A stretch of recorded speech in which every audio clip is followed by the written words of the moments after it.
the summer of 2019, a college student named Jake embarked on a journey that promised solitude, adventure, and a deep connection with the untamed wilderness of the Pacific Northwest. Stationed at a fire watchtower on a remote mountain peak, his mission was straightforward. Monitor the sprawling forest for signs of fire, report any threats, and endure 3 months of isolation. What began as an escape from the chaos of city life quickly spiraled into a nightmare when Jake discovered a tattered notebook filled with cryptic rules. Rules that hinted at a malevolent presence lurking among the trees. As the days stretched into nights, the forest revealed its sinister nature, whispering his name, stalking him with shadowy figures, and testing his sanity with rules that became his only shield against the unknown. This is not a mere tale of survival against nature's fury, but a descent into a realm where reality and nightmare intertwine, where the forest itself seems alive with a dark intent. As you immerse yourself in this chilling account, ask yourself, could you withstand the crushing isolation of a fire watchtower, knowing something ancient and malevolent might be watching from the shadows? Would you dare to defy the rules if the whispers called your name, beckoning you into the darkness? The fire watchtower job materialized like a siren's call on a cluttered bulletin board at Jake's college in Vancouver. A simple flyer, its edges curling with age, advertised a summer position in a remote location, seeking someone to keep vigil for forest fires. The pay was generous, enough to cover next semester's tuition and then some, and the promise of 3 months alone in the wilderness appealed to Jake's restless spirit. At 21, an environmental science major with a penchant for adventure, he saw it as the perfect escape from the monotony of city life. The idea of disconnecting from the constant buzz of social media, the pressure of exams, and the humdrum of urban existence felt like a balm to his soul. He applied without a second thought, imagining quiet days spent reading, journaling, and soaking in the raw beauty of nature. But looking back, he wishes he'd torn that flyer down and walked away. The journey to the tower was a descent into a world far removed from the one Jake knew. Leaving Vancouver behind, he drove north, his old sedan rattling along highways that gradually narrowed into winding backroads. The city's neon lights and traffic jams faded in his rearview mirror, replaced by an endless expanse of forest that seemed to swallow the road whole. The Pacific Northwest unfolded before him in all its primal glory. Towering Douglas firs and cedars stretched skyward, their canopies knitting together to form a dense, emerald ceiling that blocked out much of the sunlight. Even at midday, the forest floor was cloaked in a perpetual twilight, the light filtering through in dappled patches that danced with the wind. The air was thick with the scent of pine, damp earth, and something ancient, a smell that spoke of centuries undisturbed by human hands. The silence was profound, broken only by the occasional rustle of leaves or the distant call of a raven, its cry echoing like a warning through the trees. As the pavement gave way to gravel, then to a rutted dirt path, Jake felt the weight of isolation settle over him. There were no signs of civilization here, no power lines, no cell towers, not even the faint glow of a distant town. Just trees, stretching in every direction as far as the eye could see, their trunks massive and gnarled, their branches forming a labyrinth that seemed to pulse with a life of its own. The forest was beautiful, breathtaking even, but there was an undercurrent of menace beneath its serenity.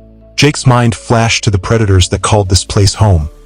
Bears, cougars, wolves, all creatures that could kill him without hesitation if they felt threatened. He shook off the thought, focusing instead on the adventure ahead. But the unease lingered, a quiet whisper at the back of his mind that he couldn't quite silence. After hours of driving, the path ended at the base of a steep incline, the tower's silhouette barely visible through the trees. Jake parked his car, the engine ticking as it cooled, and stepped out into the crisp air. The forest pressed in close, the trees towering over him like ancient giants, their bark rough and scarred with the passage of time.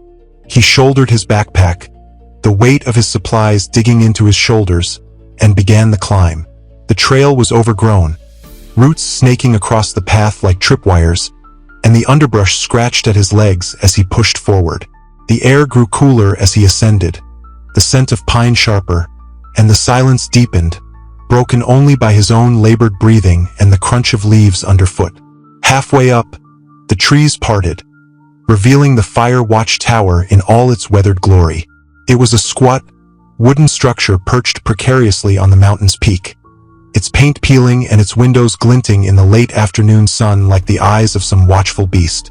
A metal staircase spiraled up its side to an observation deck, the railing rusted but sturdy, offering a panoramic view of the endless forest below. The tower was both inviting and intimidating, a lonely sentinel in a sea of green, its isolation palpable even from a distance. Jake paused, his breath catching in his throat as he took it in. This would be his home for the next 3 months, a solitary outpost in a wilderness that felt alive with secrets. At the tower's base, Mr. Harris waited, a grizzled man in his late 60s who looked as if he'd been carved from the forest itself. His beard was neatly trimmed, flecked with gray, and his eyes crinkled with a warmth that put Jake at ease, though there was a hardness beneath that warmth, a sharpness that spoke of years spent in these woods. "Good to meet you in person, kid," Mr. Harris said, extending a calloused hand. His voice was rough, like gravel, but kind, carrying the weight of experience. "You can call me Mr. Harris." Jake shook his hand, feeling a strange mix of excitement and awkwardness as he took in his new surroundings. The tower was small, a single room with windows on all sides, offering a 360-degree view of the forest. Inside, a propane stove sat in one corner, its surface scratched and dented from years of use, and a tiny bathroom housed a composting toilet that smelled faintly of sawdust. A bunk bed was pushed against one wall, its mattress sagging under the weight of time, and a narrow door led to a closet space filled with dusty supplies, canned goods, a first aid kit, and a stack of yellowed maps. Mr. Harris led Jake up the metal staircase to the observation deck, the steps creaking under their weight. The view from the top was breathtaking. Miles of forest stretched to the horizon, broken only by the jagged peaks of distant mountains, their summits dusted with snow even in summer. The air was crisp, the wind carrying the scent of pine and earth, and Jake felt a thrill of exhilaration as he took it all in. "Your main job is to keep an eye out for fires," Mr. Harris explained, pointing to the binoculars and spotting scope mounted on a tripod by the railing. "See smoke, radio it in. See flames, you might need to get down there with a shovel." He chuckled, but his eyes were serious, a warning hidden in their depths. "Most days are quiet. Just scan the forest every hour or so, and don't fall asleep on the job." He showed Jake how to use the equipment, adjusting the scope to focus on a distant ridge, its outline sharp against the sky. "And don't do anything stupid like smoking up here or lighting candles. We're surrounded by dry forest. Hasn't seen rain in months." Jake nodded, the weight of his responsibility settling on his shoulders like a heavy cloak. He'd expected solitude, but the reality of it hit him hard as Mr. Harris prepared to leave. The older man climbed into his truck, the engine rumbling to life, and waved as he drove off, the vehicle disappearing around a bend in the dirt road. The silence that followed was deafening, a void that seemed to swallow the world whole. Jake stood on the observation deck, his heart pounding, feeling as if he'd been dropped on another planet with no training, no safety net, just him and the forest. The trees stretched out in every direction, their canopies a sea of green that seemed to pulse with a life of its own. And for the first time, Jake wondered if he'd made a terrible mistake. But this was why he'd come, to escape, to immerse himself in nature, to find some clarity in the solitude. He took a deep breath, the crisp air filling his lungs, and resolved to make the most of it, unaware of the darkness that awaited him. Jake's first task was to settle into his new home. The tower was small, its wooden floor creaking underfoot, the walls weathered and stained with age.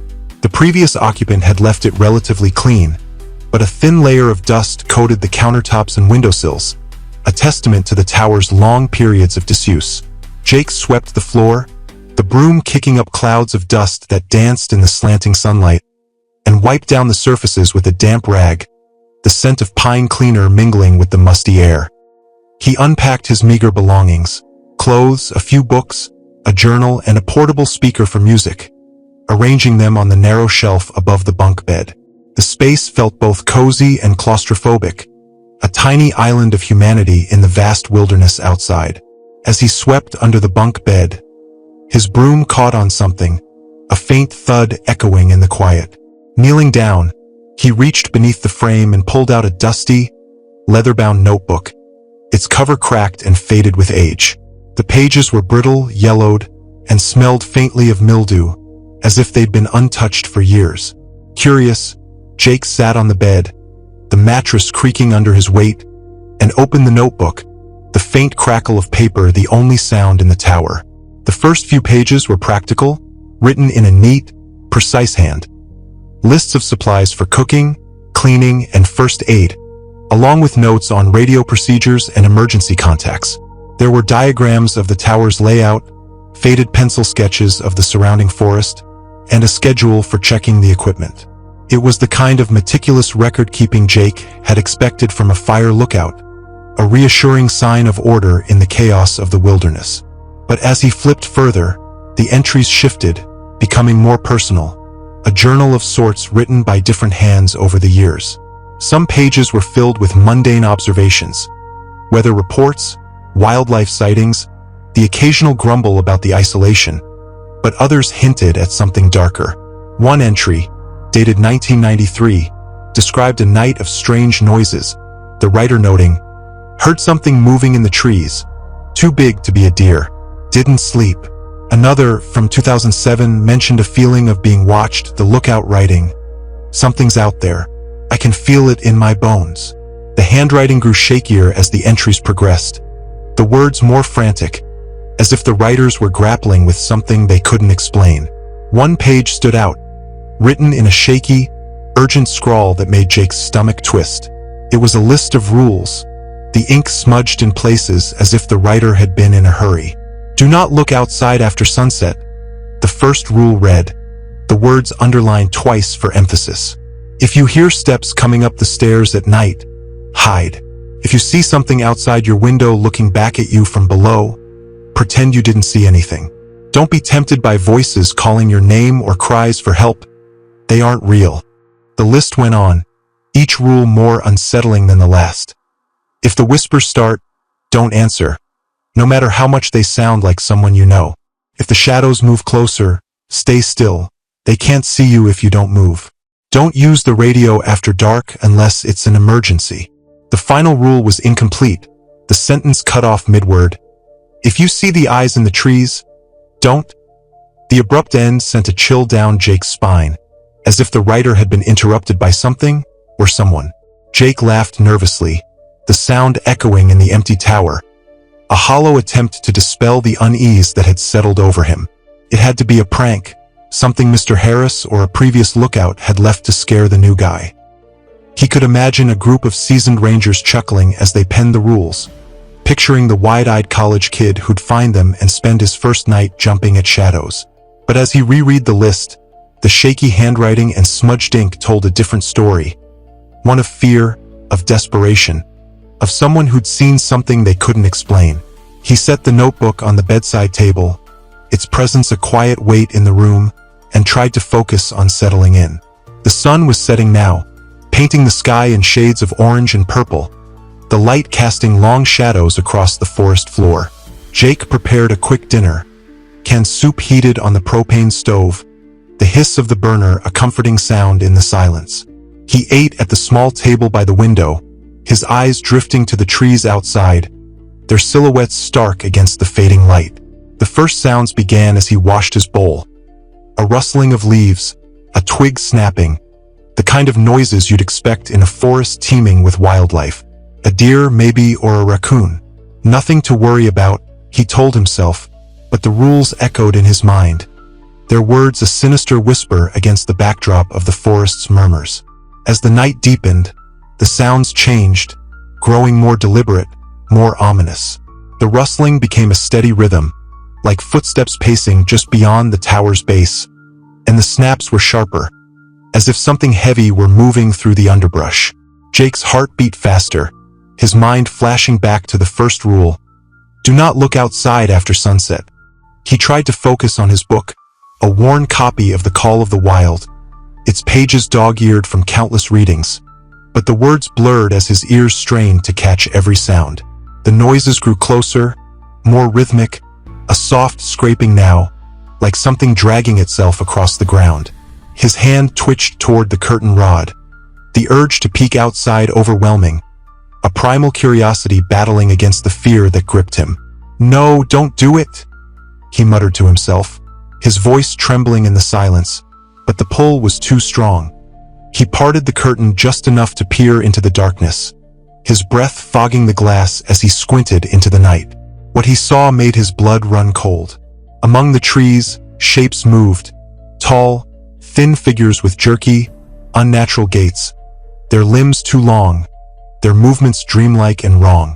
They glided through the shadows, their forms barely discernible in the moonlight, but their presence was undeniable, a violation of everything natural. Their heads turned slowly, as if searching, and for a moment, Jake swore one of them looked directly at him, its eyes glinting with a cold, predatory light.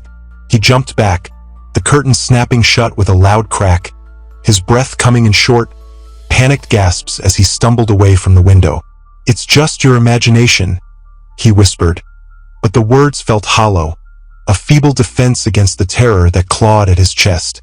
The sounds continued, the scraping growing louder, more insistent, as if whatever was out there knew he'd seen it. He crawled into bed, pulling the blanket over his head like a child hiding from the boogeyman, and tried to sleep, but the night was alive with whispers, soft, sibilant voices that seemed to call his name, their tone both mocking and enticing. His dreams were haunted by those shadowy figures, their elongated limbs reaching for him, their eyes glowing with a hunger that made his skin crawl. Morning brought a fragile relief, the golden sunlight banishing the terrors of the night. The forest outside looked serene, bathed in a warm glow that filtered through the canopy, the leaves shimmering like emeralds in the dawn. Jake got up, his body aching from a restless night, his eyes gritty with exhaustion.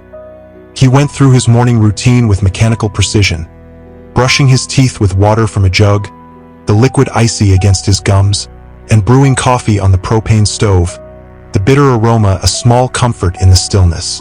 He filled out the weather report, noting the clear skies and mild temperatures, and checked the equipment, ensuring the radio and spotting scope were in working order. But his mind was elsewhere, replaying the events of the night before, the shadowy figures and whispers looping endlessly in his thoughts. The whispers started again as he stood on the observation deck, scanning the horizon with his binoculars. They were soft at first, carried on the wind like a distant song, their words indistinct but their tone unmistakable. "Jack, Jack," they seemed to say, the sound so faint he couldn't be sure if it was real or just his imagination playing tricks on him.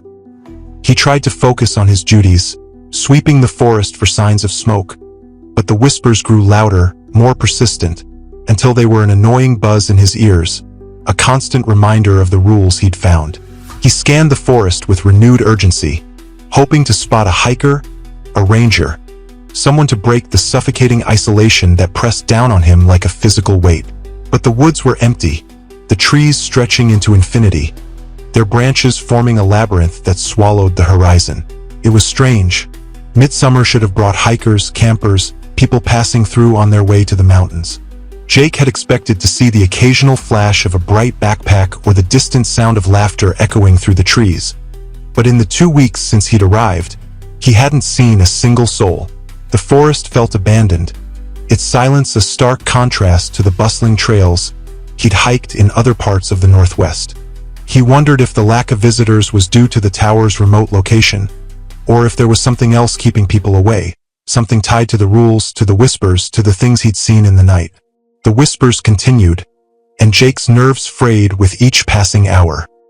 He tried to distract himself with chores, cleaning the windows, their glass streaked with grime, and organizing the supplies in the closet, their labels faded but legible. But the forest seemed to close in around the tower, the trees looming larger, their shadows darker, their branches reaching out like skeletal hands. By late afternoon, he was jumpy, every rustle of leaves making him flinch, every creak of the tower sending his heart racing. The sun began to set, painting the sky in shades of crimson and gold, and the whispers grew louder, more distinct, their tone shifting from curious to menacing. "Jack, Jack, come out and play," they seemed to say, the words weaving through the wind like a sinister lullaby. Jake's resolve crumbled as the last light faded from the sky. He remembered the rules. Don't be tempted by voices calling your name. But the urge to confront the source was overwhelming. A desperate need to understand what was happening, to prove he wasn't losing his mind. He stood by the window, peering into the gathering darkness, his breath fogging the glass as he searched the shadows. That's when he heard it. Footsteps, slow and deliberate, climbing the metal staircase to the tower. Each creak of the stairs was a dagger in his chest, the sound echoing in the stillness like a death knell. His heart pounded as he recalled another rule. If you hear steps coming up the stairs at night, hide. Dropping to his knees, Jake crawled under the bed, the rough floorboards scraping his skin as he tried to stay silent. The footsteps grew louder, each step a deliberate taunt, until they stopped just outside the door. A soft whisper followed, the words slicing through the silence like a blade. "Jack, oh Jack," the voice cooed, its tone both mocking and enticing, a guttural hiss that sent shivers down his spine. Come out, wherever you are. Don't be afraid. We just want to talk." The voice was inhuman, a low, rasping sound that seemed to come from everywhere and nowhere at once, its cadence wrong in a way that made Jake's skin crawl. It went on for what felt like hours, the whispers weaving a web of terror around him, their words a litany of promises and threats. "We won't hurt you, Jack. We just want to see you. Open the door, Jack. Let us in." Jake pressed himself against the floor, his breath shallow, his body trembling with fear. The whispers continued, their tone growing more insistent, more desperate, as if whatever was out there could sense his terror, feeding on it like a predator savoring its prey. Finally, after what felt like an eternity, the whispers faded, the footsteps retreating down the stairs with a slow, deliberate pace. Jake stayed under the bed, his heart still racing, listening for any sign of their return. When he finally crawled out, his legs were numb, his knees aching from the cramped position, and he stood, his body shaking with adrenaline. He peered out the window, the forest silent again, the moonlight casting eerie shadows across the trees, but the feeling of being watched lingered, a cold weight on his shoulders that refused to lift. He didn't sleep that night, every creak of the tower, every whisper of the wind, sending his heart racing as he clutched the notebook to his chest, its rules his only lifeline in the darkness. The next day passed in a haze of exhaustion and fear, the events of the night before replaying in Jake's mind like a broken record. He went through his routine, his movements mechanical, checking the equipment, filling out the weather report, scanning the horizon for smoke, but his thoughts were elsewhere, trapped in the memory of those whispers, those footsteps, the inhuman voice that had called his name. The whispers had stopped, but the silence was worse, a heavy, oppressive quiet that felt like the calm before a storm, a prelude to something far worse. Jake kept expecting to hear the footsteps again, to see those shadowy figures lurking among the trees, but the forest remained still, its stillness a mockery of the terror that gripped him. Late in the afternoon, as he sat reading on the observation deck, a new sound broke the stillness. A faint thunk, thunk, thunk, like someone tapping on the tower with a stick. Jake's heart leapt into his throat, his book falling to the floor with a soft thud as he approached the railing, expecting to see those shadowy figures again, their jerky movements haunting his nightmares. Instead, he saw a woman standing at the base of the tower, her long brown hair damp from the rain, her blue eyes bright as she waved up at him with a cheerful smile. "Hello there, can you let me inside? It's getting dark out here," she called, her voice warm and friendly, a stark contrast to the sinister whispers of the night before. Jake hesitated, the rules echoing in his mind. Don't be tempted by voices calling your name or cries for help. They aren't real, but the sight of another human being after weeks of isolation was too tempting to resist. He descended the stairs, his hands trembling as he unbolted the door, and the woman climbed up, shaking off her rain-soaked jacket as she stepped inside. "Thanks so much," she said, her smile warm and genuine. Her cheeks flushed from the cold. "I lost track of time while I was hiking today. I'm Emily, by the way." "I'm Jake," he replied, his voice hoarse from disuse, the sound of his own name strange after so long in silence. He felt a mix of relief and unease as Emily set her backpack down on the floor, its contents clinking softly as she looked around the tower.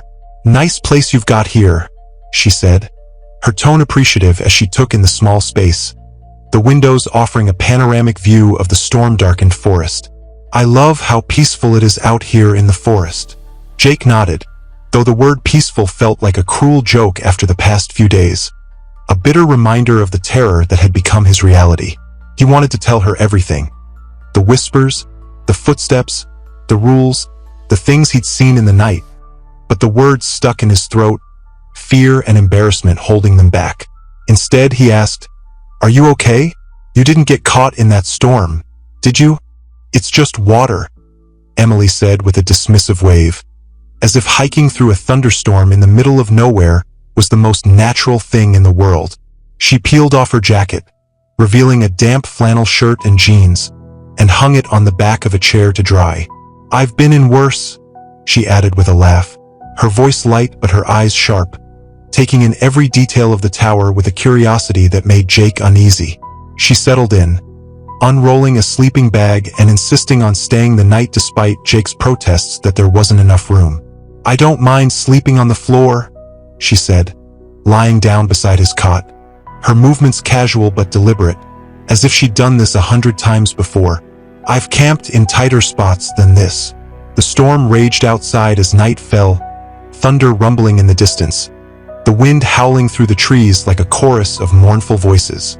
The sky cleared briefly, the stars twinkling through the windows like cold, unfeeling eyes, their light offering no comfort. Jake felt a growing unease, a sense that the forest was waiting, biding its time, its silence a prelude to something far worse. Emily, however, seemed unbothered, her presence a strange mix of comfort and tension. They talked for a while, their conversation stilted but a welcome distraction from the oppressive silence. Emily shared stories of her hikes, her voice animated as she described scaling mountains in the Rockies and camping under the stars in the Cascades. Jake listened, his mind only half present, the rules and whispers lurking at the edges of his thoughts. That night, the storm returned with a vengeance, thunder shaking the tower as lightning illuminated the forest in stark, blinding flashes. Jake couldn't sleep, his mind racing with thoughts of the rules and the things he'd seen, the memory of those shadowy figures and their glowing eyes haunting him. Emily, however, slept soundly, her breathing slow and even, a stark contrast to Jake's frayed nerves. He envied her calm, her ability to drift off despite the storm, but he couldn't shake the feeling that something was wrong, that the forest was watching, waiting for the perfect moment to strike. A loud clap of thunder jolted him awake, his heart pounding as sweat beaded on his brow, the sound echoing in the small space like a gunshot. Then Emily cried out, her voice sharp with fear, cutting through the storm like a knife. "Jake! Jake! Look!" He opened his eyes, his vision blurry with exhaustion, and followed her gaze to the window, his stomach lurching as he saw her pointing with a trembling hand. A flash of lightning revealed a face pressed against the glass.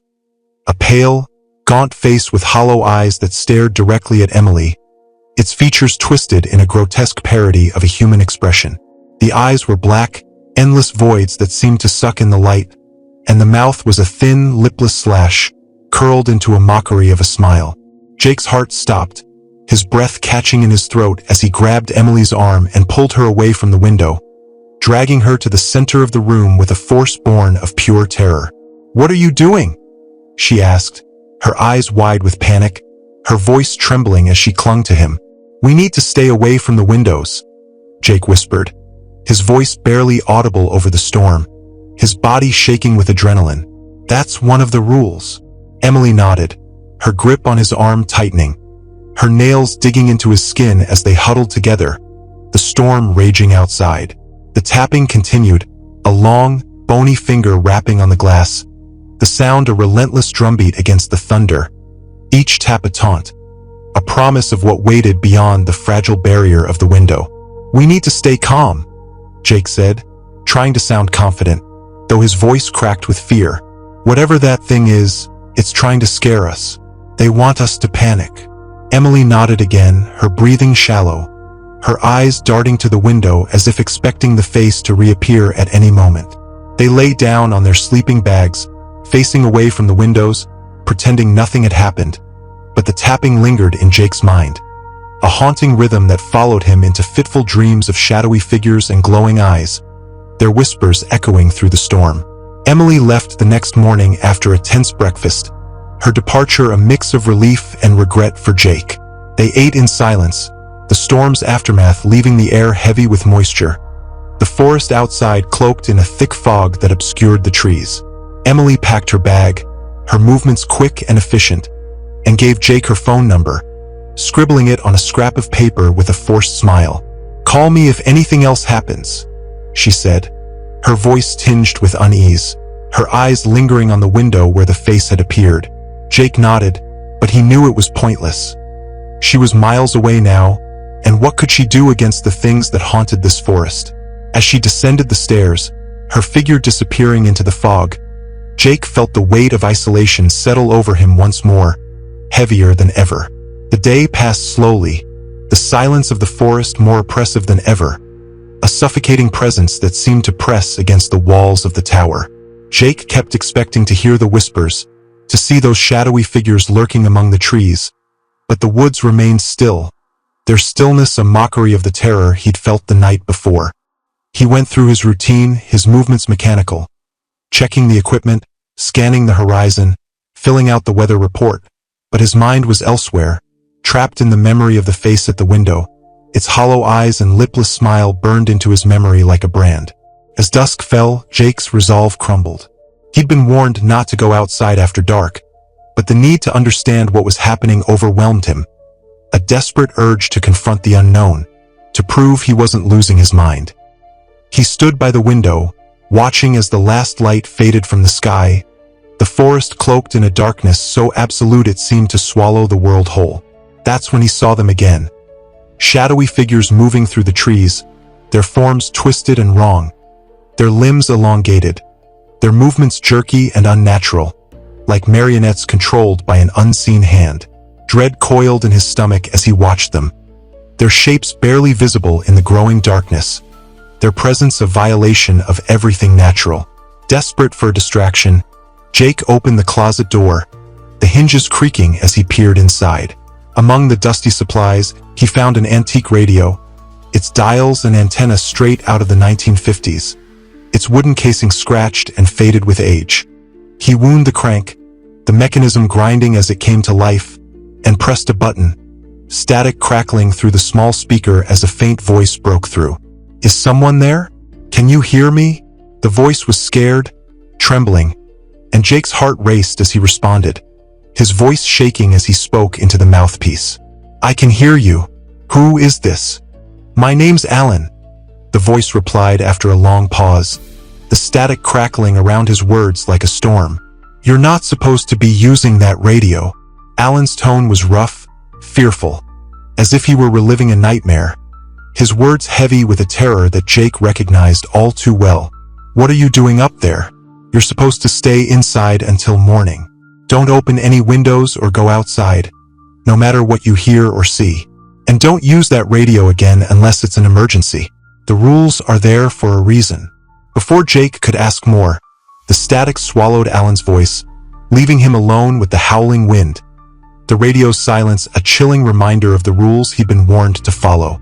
That night, the forest turned hostile, its wrath unleashed in a cacophony of violence that shook the tower to its foundations.